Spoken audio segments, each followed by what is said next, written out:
Subscribe कीजिए channel digital maths class को और बेल आइकन को प्रेस करना ना भूलिएगा।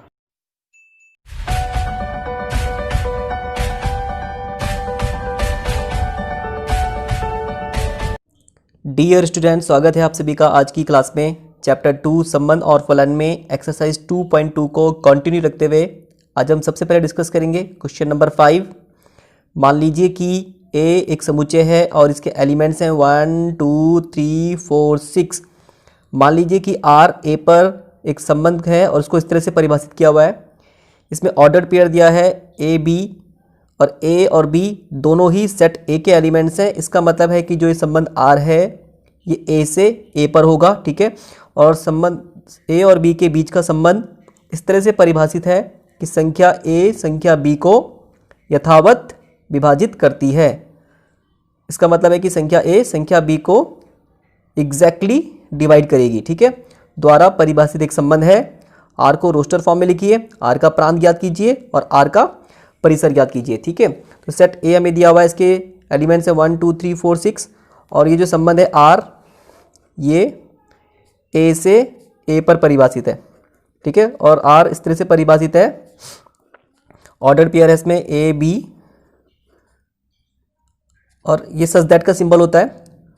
ए और बी दोनों सेट ए के एलिमेंट्स हैं और ए और बी के बीच संबंध इस प्रकार है कि ए संख्या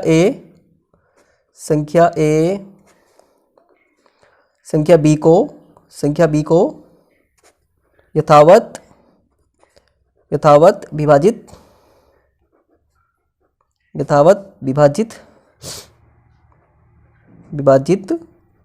करती है, ठीक है। तो ये तो सेट बिल्डर फॉर्म में है, इसे हमें लिखना होगा रोस्टर रूप में। और रोस्टर रूप में लिखने के लिए हमें वो सारे ऑर्डर्ड पेयर लिखने होंगे जो इस नियम को फॉलो करते हो, जो इस रूल को फॉलो करते हो कि संख्या ए संख्या बी को यथावत विभाजित करती है और संख्या ए और बी दोनों सेट ए के एलिमेंट्स हैं, ठीक है। तो इसे रोस्टर फॉर्म में लिखते हैं। रोस्टर रूप में होगा आर इज इक्वल टू वो सारे ऑर्डर पेयर लिखेंगे जो इस नियम को फॉलो करेंगे कि संख्या ए संख्या बी को यथावत विभाजित करती है। ए और बी दोनों सेट ए के एलिमेंट्स हैं, ठीक है। तो सेट ए के एलिमेंट्स सबसे पहले 1 को देखते हैं। देखेंगे 1 का संबंध सेट ए के ही एलिमेंट्स, 1 का संबंध सेट ए के किन एलिमेंट्स के साथ है, ठीक है। तो हम जानते हैं कि जो 1 होता है, जो 1 होता है वो सभी संख्याओं को विभाजित करता है।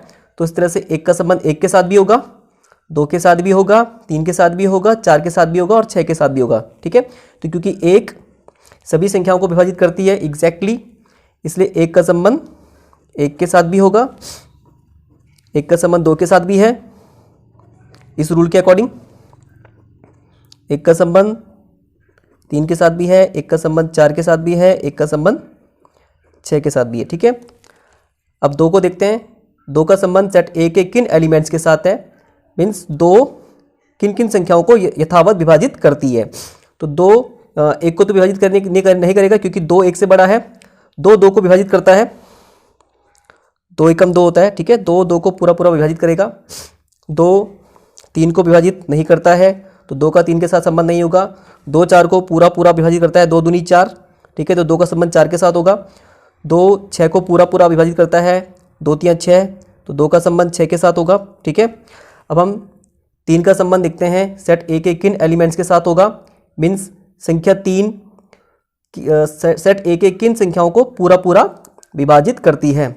तो 3 का संबंध ना तो 1 से होगा ना 2 से होगा क्योंकि 3 दोनों से ही बड़ी है। तो 3 का संबंध 3 के साथ होगा क्योंकि 3 को पूरा विभाजित करती है, 3 एकम 3, ठीक है।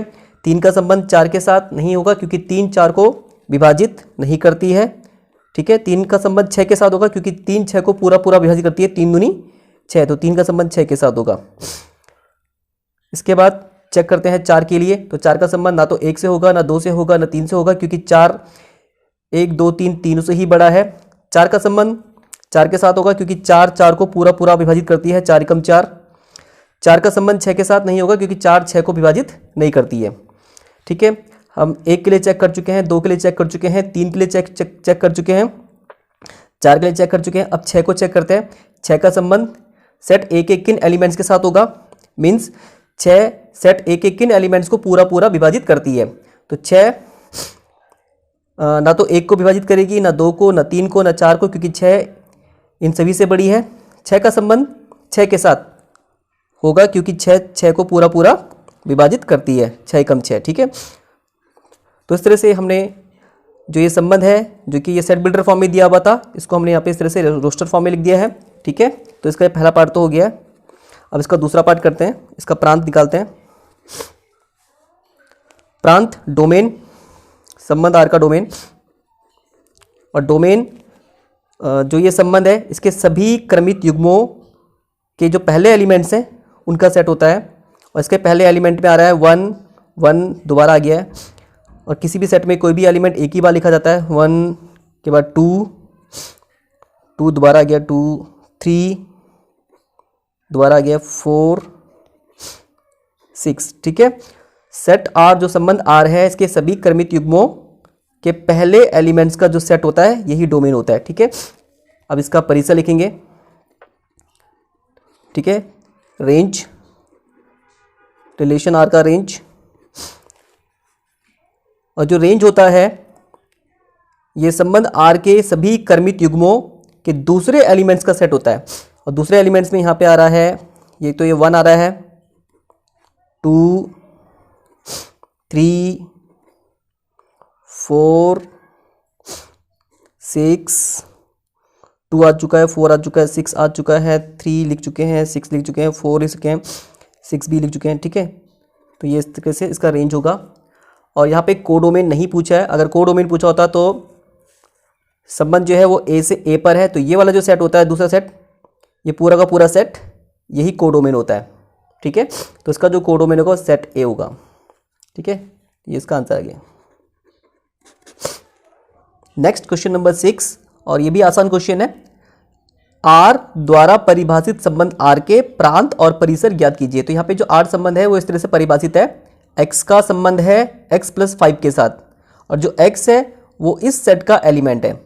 x belongs to this set, और इस सेट के एलिमेंट्स हैं 0 1 2 3 4 5। तो इसके द्वारा परिभाषित संबंध के प्रांत और परिसर ज्ञात करने हैं। तो प्रांत और परिसर ज्ञात करने के लिए पहले हम इस सेट को रोस्टर फॉर्म में लिखेंगे। ये यहाँ पे सेट बिल्डर फॉर्म में है, संबंध आर दिया है हमें सेट बिल्डर फॉर्म में, और ये इस तरह से परिभाषित है, x का संबंध है x + 5 के साथ, ठीक है। और x बिलोंग्स टू सेट, इसमें एलिमेंट्स हैं 0 1 2 3 4 5, ठीक है। सबसे पहले तो इसे लिखते हैं रोस्टर फॉर्म में। रोस्टर फॉर्म में हमें सारे ऑर्डर पेयर लिखने होंगे जो इस रूल को फॉलो करते हैं। x belongs to this set, तो सबसे पहले देखते हैं 0 का संबंध किसके साथ होगा। तो 0 का संबंध होगा 0 + 5 के साथ, मीन्स 0 का संबंध होगा 5 के साथ, ठीक है। अब 1 का संबंध देखते हैं। 1 का रिलेशन किसके साथ होगा। 1 का रिलेशन होगा 1 + 5 के साथ, मीन्स 6 के साथ, ठीक है। 2 का रिलेशन 2 + 5 7 के साथ। 3 का रिलेशन होगा 3 + 5 के साथ, मीन्स 8 के साथ। इसी तरह से 4 का संबंध 4 + 5 9 के साथ, और इसी तरह से 5 का संबंध 5 + 5 10 के साथ, ठीक है। अब इसका प्रांत और परिसर लिखना है, तो ये तो आसानी से लिख दोगे आप। Domain of relation R is equal to, ये क्या होगा, इस सेट है जो ये ऑर्डर्ड पेयर्स हैं, ये जो क्रमित युग्म हैं, इनके पहले एलिमेंट्स का सेट। तो पहले एलिमेंट में है यहाँ पे 0 1 2 3 4 5, ठीक है। तो डोमेन आ गया। अब इसका रेंज लिखेंगे, परिसर, range of relation R is equal to, तो ये जो सेट है ये ऑर्डर्ड पेयर के दूसरे एलिमेंट्स का सेट है, और यहाँ पे दूसरे एलिमेंट्स हैं 5 6 7 8 9 एंड 10, ठीक है। ये इसका आंसर आ गया। तो बहुत आसान था, ठीक है। नेक्स्ट क्वेश्चन नंबर 7, एक संबंध R दिया हुआ है और ये इस तरह से परिभाषित है कि x का संबंध x³ के साथ है, और x जो है ये संख्या 10 से कम एक अभाज्य संख्या है। इस संबंध को हमें रोस्टर रूप में लिखना है। ठीक है, तो यहाँ पे संबंध हमें सेट बिल्डर फॉर्म में दिया हुआ है और ये इस तरह से परिभाषित है, x का संबंध x क्यूब के साथ। ठीक है, और x क्या है, x संख्या 10 से कम, संख्या 10 से कम एक अभाज्य संख्या है, 10 से कम एक अभाज्य संख्या है, अभाज्य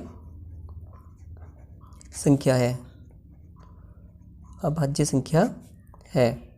तो अभाज्य संख्या 10 से कम 2 है, 3 है, 5 है। पहले यहाँ लिख देते हैं 10 से